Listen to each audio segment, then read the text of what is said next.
Rated M for mature.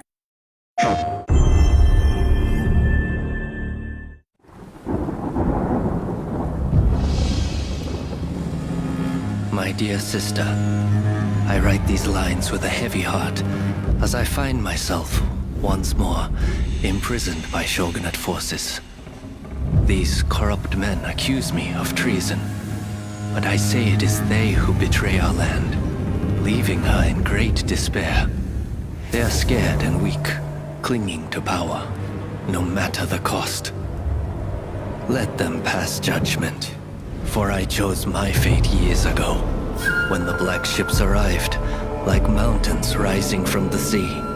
It struck fear into their hearts that night, but for me, a flame was kindled, flickering with the promise of a new Japan.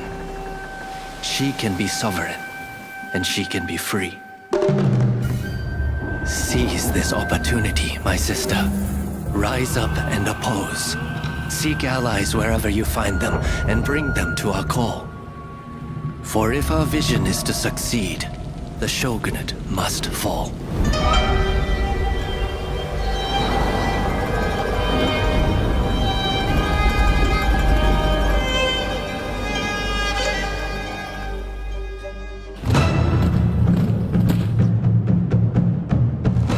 Rise of the Ronin is without a doubt Team Ninja and Koei Tecmo's biggest and most ambitious project to date. Team Ninja has always designed action games, usually following a linear level design, which leads to an all-powerful boss. This time, I wanted to make a game where the player could fully immerse themselves into the game's world, the universe and story.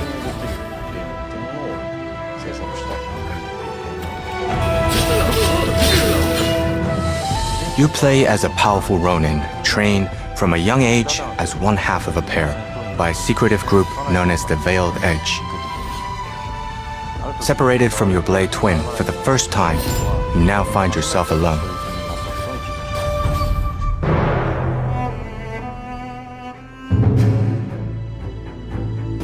The Bakumatsu era is a special period in history for Japan.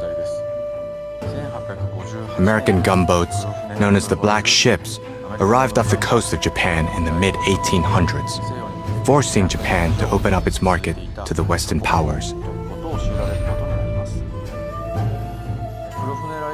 This caused great turmoil in the country between the ruling shogunate, who looked to maintain military power while containing both the threat from the West, as well as the anti-shogunate forces, such as the Choshu clan, who wanted to overthrow the shogunate and change the way Japan was run.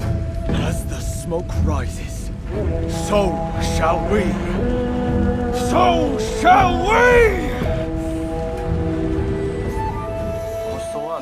You could say that Haji and the Shoka Shinjuku school was the birthplace of this ideology, following the teachings of its most influential figure in Yoshida Shoin.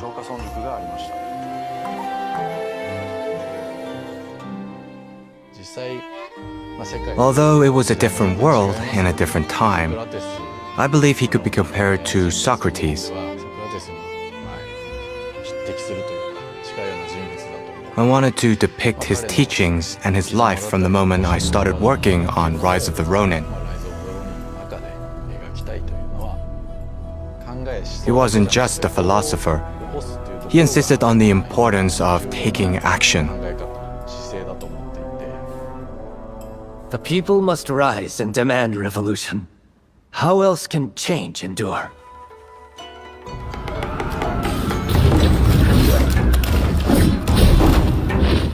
Rise of the Ronin is set during the period known as Bakumatsu, and at the moment that is the darkest before dawn.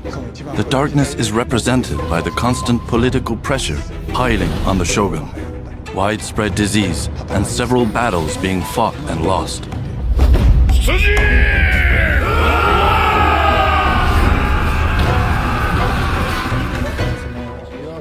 I wanted to show that energy building up in these darkest moments, while the people waited for everything to implode. I was impressed how the team focused on every detail during the creation of this universe.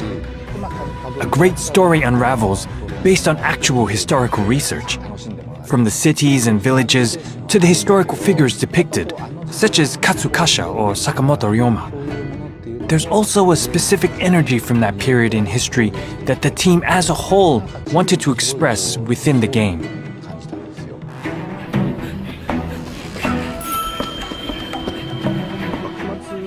Looking at the Bakumatsu era, it was a time where multiple schools of thought and cultures were merging together.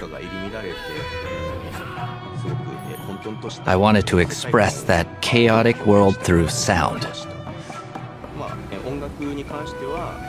When it came to the score, we related with the black ships coming to Japan by having an Occidental composer, Inon Zur, join us on the project.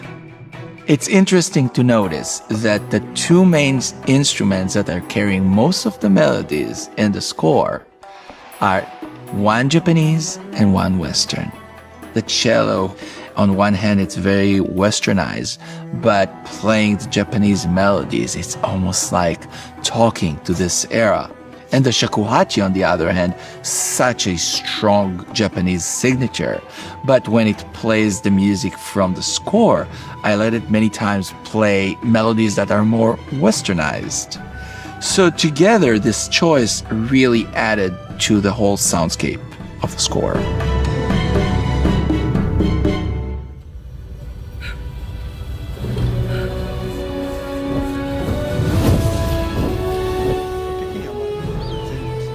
From an art perspective, it was not just about building a large-scale world, which would have been planned.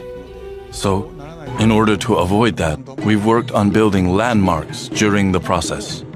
Yokohama, Edo, Kyoto. It turns out Koei Tecmo has offices in these three locations, making them somewhat familiar. So it was easy to start to build an image for them. Obviously, these locations were very different back then, though. While we looked at these and continued our research process, we realized we had to add more texture to the game. We started working on the colors and the atmosphere in order to build Ronin's environment.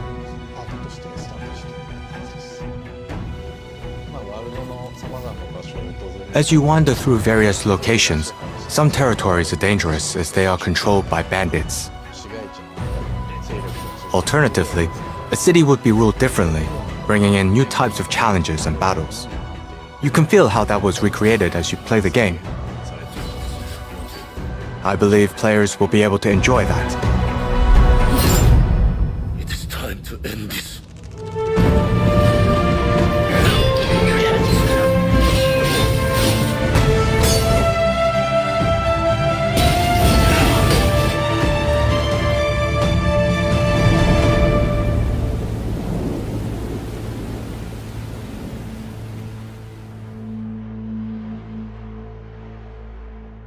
PlayStation